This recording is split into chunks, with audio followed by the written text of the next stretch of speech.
បាទជម្រាបជូនបងប្អូនទាំងអស់គ្នាបាទគឺនៅប្រទេសកូរ៉េឥឡូវគឺគេបានកំណត់ហើយគឺរដ្ឋាភិបាលកូរ៉េគឺបានកំណត់ហើយគឺថ្ងៃទី1ខែ5បាទ1ឧសភាអញ្ចឹងគឺដោយសារតែមានមន្ត្រីរាជការក៏ដូចជាមួយចំនួនគឺបានតវ៉ាដើម្បីឲ្យដាក់ថ្ងៃទី1ឧសភាដែលជាទិវាពលកម្មអន្តរជាតិនោះដែលយើងហៅភាសាកូរ៉េថា Klocha Ilal នោះគឺថ្លៃជាថ្ងៃឈប់សម្រាកបុណ្យជាតិបាទគឺថ្ងៃឈប់សម្រាករបស់ជាតិអញ្ចឹងគឺថ្ងៃ1ឧសភានេះគឺខាងរដ្ឋសភាកូរ៉េគឺបានអនុម័តហើយគឺឲ្យឈប់ជាផ្លូវការបាទជាថ្ងៃឈប់សម្រាកផ្លូវការពីមុនគឺបងប្អូនដែលគាត់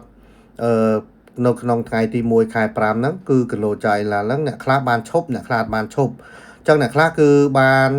គាត់បានឈប់រាល់ឆ្នាំបាទហើយអ្នកខ្លះទៀតក៏បានឈប់ដែរអញ្ចឹងអ្នកខ្លះដែលគាត់អត់បានឈប់តែធ្វើការគេគិតលុយឲ្យអ្នកខ្លះគេឲ្យឈប់ដែរប៉ុន្តែគេកាត់លុយបាទអញ្ចឹងឥឡូវនេះគឺវាคล้ายជាថ្ងៃឈប់សម្រាកផ្លូវការបាទដែលគេកំណត់គឺរដ្ឋសភាកូរ៉េគឺបានអនុម័តហើយ